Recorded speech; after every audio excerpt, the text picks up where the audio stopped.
We begin this out with stocks slightly lower following the biggest slide in 3 months as investors search for direction. The Morgan Stanley chairman and CEO Ted Pick has seen it all, and he joins us now for more. Ted, good to see you. Guys, thanks for having me. You must be feeling good, eh? Moment. You must be feeling good. I'm feeling pretty good. You're not going to be in the speech in about 28 minutes' time? Going to avoid that? Yeah, I'll be with you guys.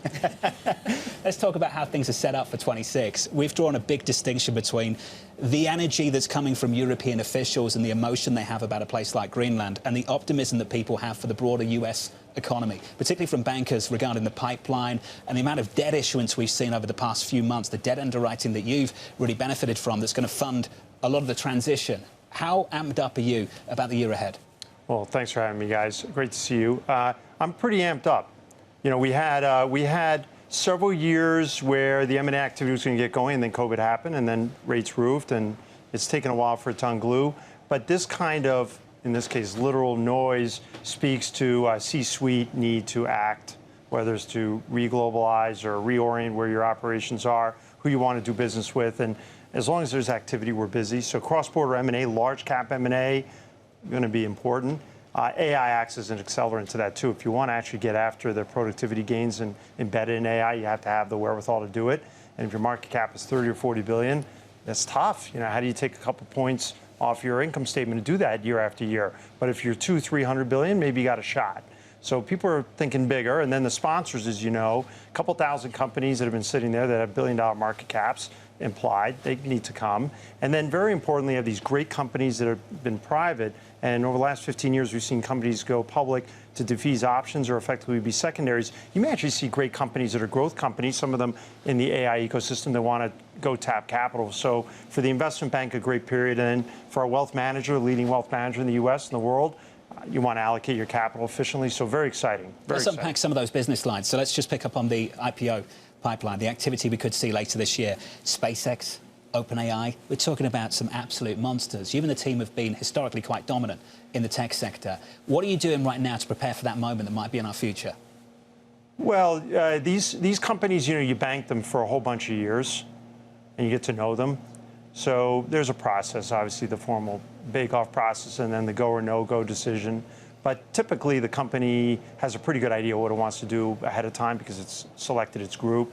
And the stakes are really high this round because, as you say, the implied market caps, these companies are enormous, but also they are, paradoxically, they're very large, but also mega growers. They have, you know, some of them have a little bit of a change the world feel to them. So they could become must own. I mean, one of the things that you guys have talked a lot about is so much of the equity base has become either beta or it's become kind of the 7 or 8 names. Well, what if there's some additional companies that 300, 400, $500 billion market caps, $1.5 trillion market cap?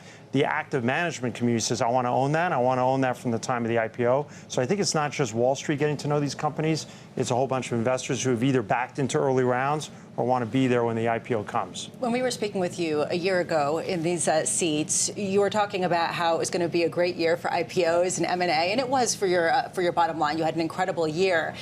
There was, though, a lot of IPOs and a lot of deals that got stymied by Liberation Day and policy uncertainty. What has to go right for some of these deals to come to fruition? OpenAI, Anthropic, SpaceX. Well, I think part of the reason these companies are so interesting to investors is they are not rushed to go public. So there has to be an element of being patient if you're in and around the ecosystem. They don't have to come in the first half of 26. They can come in the second half of 26. They could even come in 27.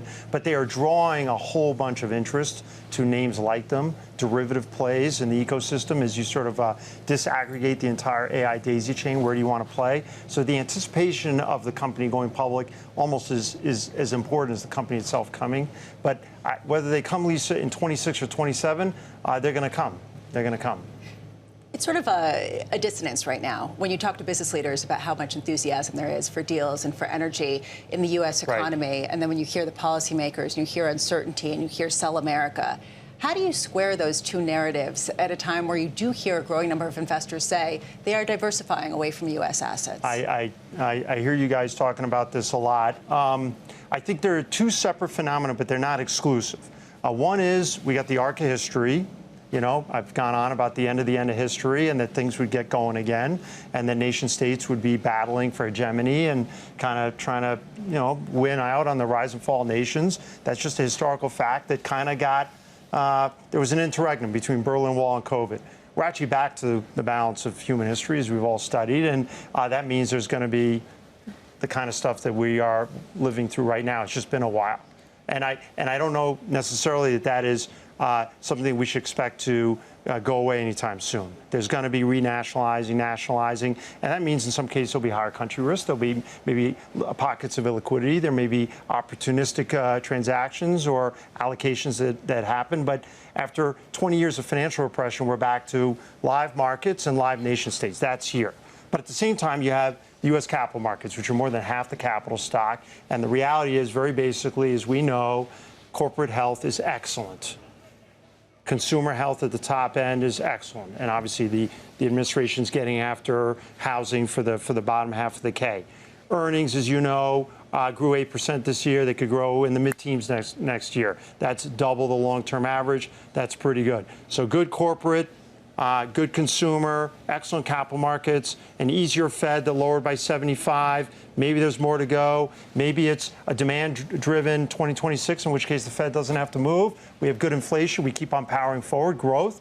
Or maybe it's supply side, where they're spending, but there isn't the same kind of job creation. Then the Fed will help out. So they're downside cases, but just in the main, and the tailwinds of deregulation in the bill are kicking in, it kind of is hard to argue against the 26 U.S.-led growth case. Now, we could get in a debate about where asset prices should be, but in terms of just 2 years ago, we were talking about recession. Last year, we weren't sure because the administration's come in. We're not talking about that today. So for our business, very simply, we write tickets at kind of 2 times GDP nominal. And so if you think about our wealth and investment bank, if we're going to grow 5-10% on a 2 times basis, nominally, that should be pretty good for our business if we're doing our job. Corporate health is very good. It's excellent.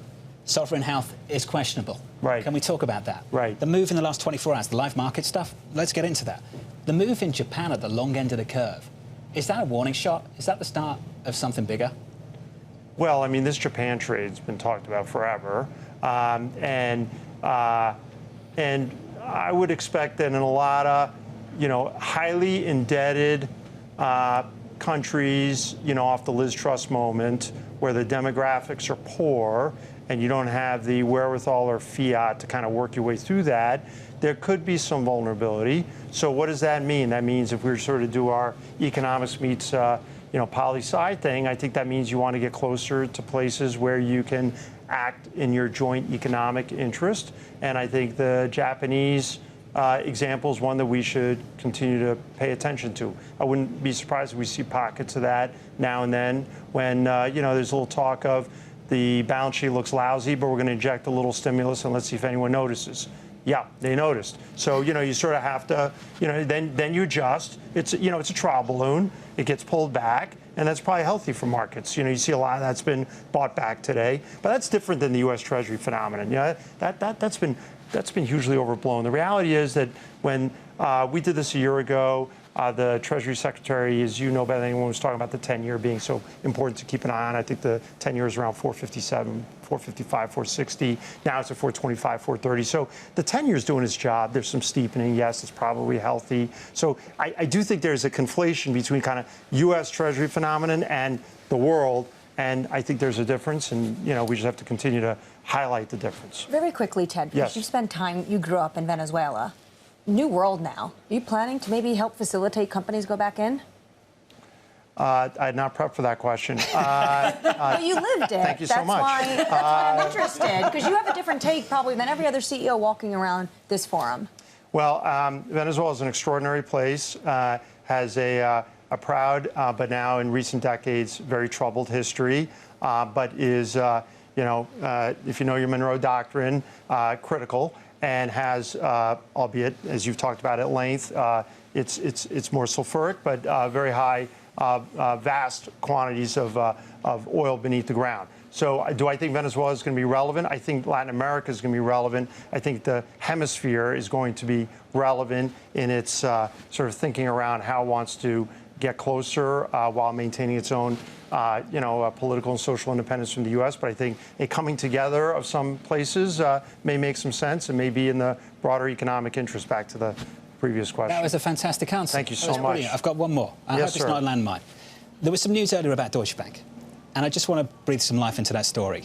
And essentially, the Treasury Secretary came out. There was some research that he didn't like, and according to him, the Deutsche Bank CEO has turned around and said, I don't stand by that research. That's basically the point.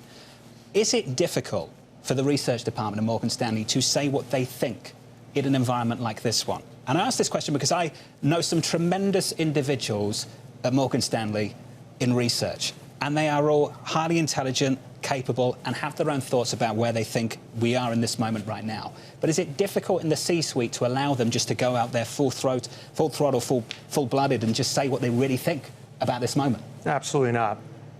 I've not had a piece of research hit my desk for a yellow light or a no-go. I think what gets a little tricky is these institutions also have desk analysts. So I don't know if this one came out of the research department or maybe a desk analyst sitting in one of the divisions. But to answer your question directly, we celebrate broad opinion. I do think, but to give not kind of the standard answer, part of the reason you like our research is because it's not just regurgitation, because we all have a Bloomberg terminal.